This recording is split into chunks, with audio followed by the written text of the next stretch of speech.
Halo semuanya, selamat datang di segmen analisa. Sekarang ini banyak sekali masyarakat yang menjadi pro dan kontra terhadap Aura Cinta, seorang gadis usia sekitar 18 tahun yang baru lulus dari SMA-nya dan saat ini sedang akan mengikuti tes masuk ke perguruan tinggi di Universitas Indonesia untuk jurusan filsafat, teman-teman. Ini kan dia membuat video yang kemudian viral. Dia ini mengkritik habis-habisan Deddy Mulyadi, Gubernur Jawa Barat, karena keluarganya, rumahnya yang berada di pinggir kali itu termasuk wilayah yang digusur. Walaupun sudah ada penjelasan bahwa tanah tersebut bukanlah tanah mereka, tapi adalah tanah dari milik pemerintah. Plus juga ada satu statement yang dia katakan terkait dengan bagian ini kenapa sih mentang-mentang jadi pejabat gitu ya. Kayaknya mencari validitas banget ngebuat kebijakan baru yang dikritisi oleh Aura Cinta ini adalah kebijakan terkait anak SMA, SMP, SD, dan juga TK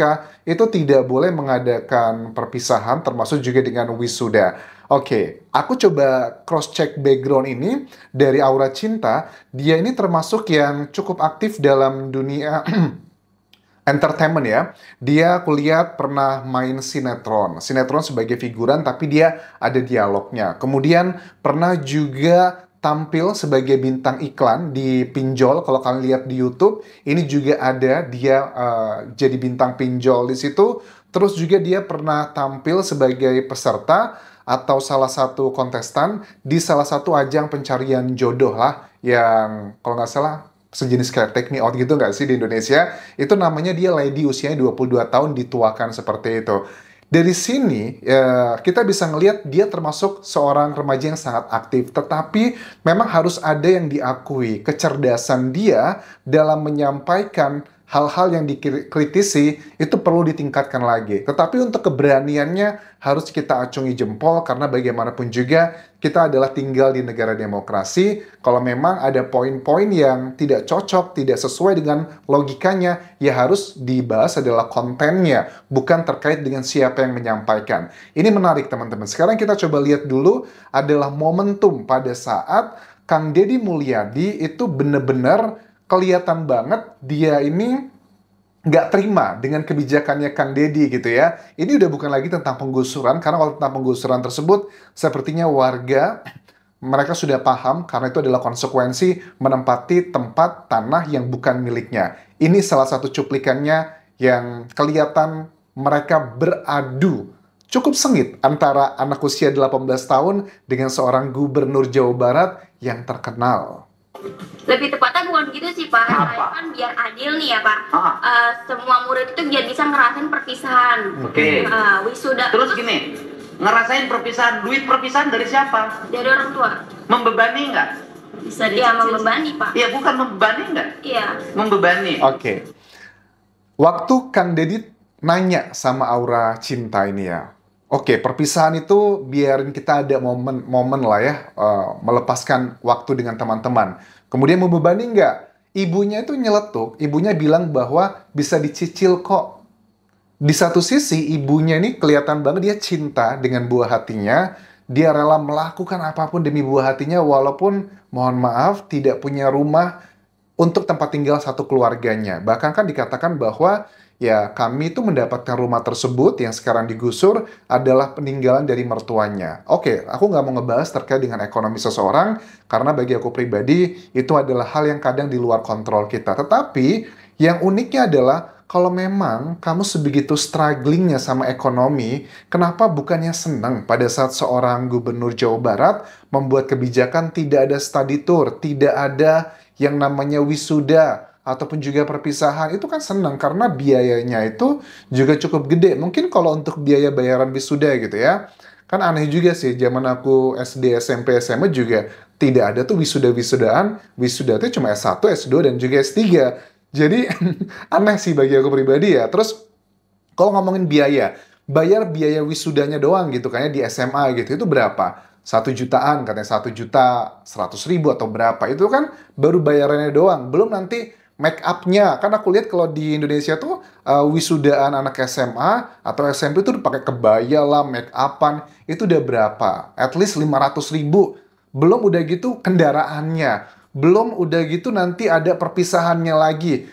banyak banget perintilan-perintilan, belum lagi nanti foto-foto bareng sama teman-temannya. Satu foto itu ada yang 500.000, 300.000, nanti dicetak besar. Itu kan perintilannya terlalu banyak. Menurut aku, kalau kita merayakan sesuatu hal terlalu sering dan belum seharusnya dirayakan, itu malah ngebuat kita tuh ngerasa aneh gitu loh, dan ngerasa bahwa dikatakan di awalnya demi mental anak saya Pak, saya rela gitu kan ya, nggak apa-apa ikutan wisuda biar dia senang. Menurut aku mental, mohon maaf nih, mental seperti ini adalah yang keliru dalam segi pemahamannya. Karena kalau kita baru berhasil di SMA doang, kita sudah rayakan, apalagi SMP, SD, dan juga TK, wisuda. Jadi momen wisuda S1 itu udah nggak sakral lagi. Bener-bener merayakan momentum keberhasilan lulus S1, menurut aku itu adalah pada saat S1 ataupun juga S2 ataupun juga S3. Kalau SMA itu terlalu dini gitu loh. Jadi ini memang keberanian dari Aura ini memang luar biasa, harus diacungi jempol, tetapi yang dia kritisi, yang dia perjuangkan itu terlalu superficial gitu loh. Kalau memang ini karena mungkin ya mohon maaf nih ya, karena orang tuanya begitu sayang sekali dengan dia, berusaha memberikan yang terbaik yang mereka bisa. Bagus, positif. Tetapi sayangnya, karena selalu diberikan kenikmatan, kemudahan tersebut, daya pikir, pola kritisnya dari seorang anak itu tidak terbentuk. Kritisnya itu bukan karena menyuarakan hal-hal yang nggak wajar, tapi kritisnya karena mengganggu kesenangan dan juga keinginan pribadinya. Ini dua hal yang berbeda. Terus kalau tanpa perpisahan, emang sekolah jadi bubar? Enggak Pak. Kan ada juga lulusan yang cuma bisa sampai SD, SMP, atau SMA. Ya, kalau tanpa... Kan sudut pandang dia juga sebenarnya valid lah ya dari Aura ini. Kan ada orang yang cuma bisa lulus sampai SD, SMP, SMA, dia nggak bisa kuliah. Nah, makanya aku bilang tadi, wisuda itu adalah sebuah perayaan pada saat S1 biar kita bisa merasakan. Jadi makanya kalau kamu mau merasakan wisuda, ayo berbagai macam cara perjuangan kamu harus sampai S1, lulus begitu, biar kamu bisa merasakan namanya wisuda. Apalagi di Indonesia untuk SD, SMP, SMA, kalau di sekolah negeri itu pun juga ada bantuan, bahkan gratis ya, untuk biaya dari pemerintah. Jadi bukan hal yang sangat-sangat sulit pada umumnya, walaupun special case memang ada hal-hal yang tidak bisa kita kontrol, teman-teman. Perpisahan emang kehilangan kenangan. Kenangan itu bukan pada saat perpisahan. Kenangan indah itu saat proses belajar selama 3 tahun. Setuju. Juga sih Pak, saya merasa udah lulus ya. Kalau misalnya nggak ada perpisahan, kita tuh nggak bisa kumpul bareng atau ngerasain gimana kumpulnya interaktif sama teman-teman gitu Pak. Terakhir ada interaktif. Oke, bayar nggak? Bayar. Oke, yang bayar siapa? Mama. Orang tua Pak. Rumah aja nggak punya, bayar perpisahan.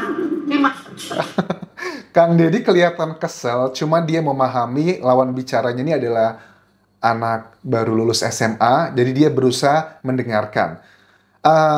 Gini ya, buat adik Aura Cinta, kalau kita lihat dari masyarakat lah pada umumnya ya, yang sudah pernah wisuda, yang tidak merasakan wisuda SMP, SMA, ataupun juga SD, yang wisuda cuma S1, S2, atau S3, pada saat kita wisuda S1 aja, S1 gitu, yang mayoritas mungkin di Indonesia, kita itu aku jujur secara pribadi tidak ingat momentum pada saat aku wisuda, itu nggak ingat. Yang aku ingat adalah proses pada saat menuju ke wisudanya. Misalnya proses kayak menulis skripsi, kuliah kerja nyatanya, kuliah harus bangun pagi jam 7, dosen kalau telat nggak boleh masuk. Begitupun juga sama dengan SMA. Walaupun dulu aku SMA itu tidak ada perpisahan, tidak ada wisuda juga. Perpisahannya itu cuman seala kadarnya kayak kelas meeting ya. Kita pakai baju seragam, kita tidak perlu pakai jas, laki-laki, tidak perlu juga pakai kebaya untuk perempuan, tidak ada biaya yang dikeluarkan, tapi itu sangat bermakna juga. Dan selama SMA, kalau aku ketemu sama teman-teman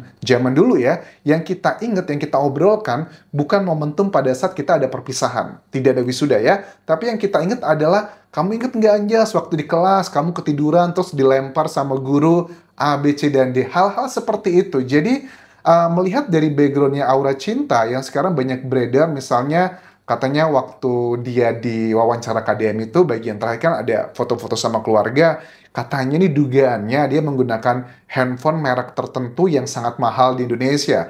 Jujur kayak merek iPhone mungkin di Indonesia kategorinya handphone mewah, tapi kalau di luar negeri kan iPhone itu adalah hal yang biasa, terutama di negara maju ya. Cuma di Indonesia melihatnya, wah ini punya rumah aja enggak di pinggir kali, tapi kok punya handphone yang mahal gitu. Ya, aku nggak tahu apakah, karena mungkin dia konten kreator kali ya, dia juga punya Instagram, punya TikTok, jadi mungkin kita sudut pandang positifnya adalah orang tuanya membelikan handphone mahal tersebut, mungkin tujuannya agar dia menjadi seorang konten kreator, agar bisa memudahkan perjuangannya.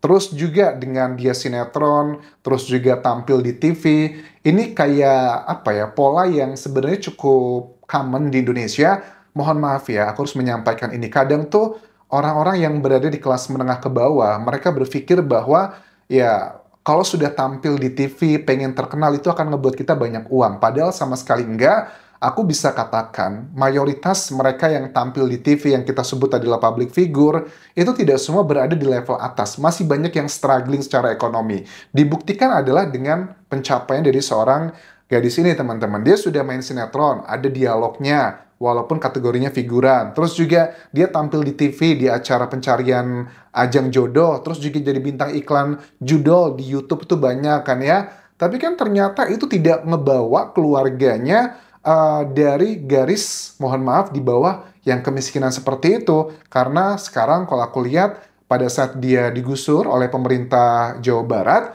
itu kan rumahnya dia ngontrak sekarang. Tidak punya rumah yang kedua atau yang ketiga, karena mungkin aja kan ada di balik ini cerita yang kita tidak pahami. Nah, salah satu video yang ngebuat Kang Deddy menurut aku, kenapa Kang Deddy ini mau ngobrol langsung dengan Aura Cinta adalah video yang pertama kali viral. Dia lagi berada di depan rumahnya yang digusur, dan kemudian dia menyampaikan narasi yang begitu menyayat hati bagi sebagian orang.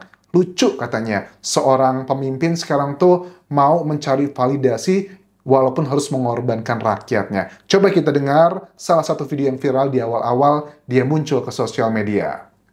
Katanya ke kamu, tapi di korbannya rakyat kecil. Proyek-proyek itu yang sulit, mulai dari langganan motor, sekolah tanpa wisuda, bahkan bendungan yang bikin warga terusir dari rumahnya. Oke.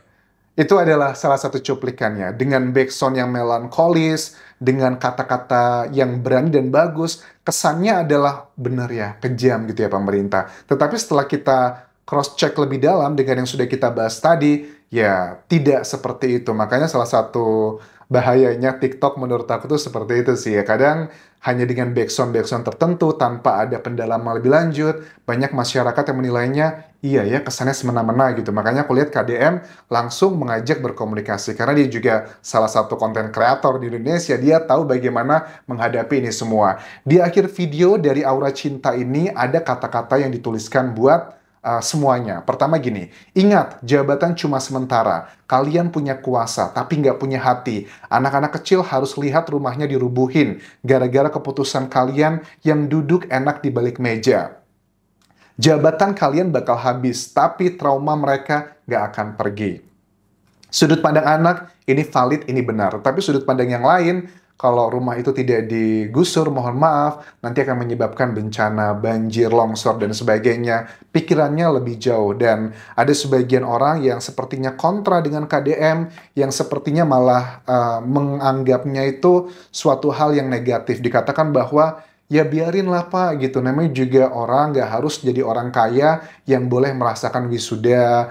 Orang-orang miskin juga boleh dong Pak merasakan wisuda. Bukan itu poinnya. Menurut aku kalau kita ekonominya masih struggling, pas-pasan, kita harus paham yang namanya skala prioritas. Betul, wisuda itu boleh, semuanya mau kamu SD, SMP, SMA, itu boleh-boleh aja asalkan basic needs kamu, sandang, pangan, papan, itu sudah tercukupi. Tapi kalau mohon maaf, rumah saja masih struggling, untuk bayar kontrakan bulan depan aja masih bingung, masa sih harus mementingkan, memprioritaskan untuk wisuda, study tour, hal-hal yang sifatnya hanya hiburan doang gitu loh. Atas nama, saya mau menyenangkan anak saya. Justru, kalau mau menyenangkan anak Anda, Bapak Ibu, kalian harus melakukan segala macam upaya untuk keluar dari kemiskinan dan punya tempat tinggal yang layak. Oke, terima kasih sudah menonton. Sampai ketemu lagi di video berikutnya. Tinggalkan like dan juga komen. Subscribe channel YouTube ini. Follow Instagram, Facebook pageku, dan juga akun TikTok di Anjas Asmara. Sampai jumpa.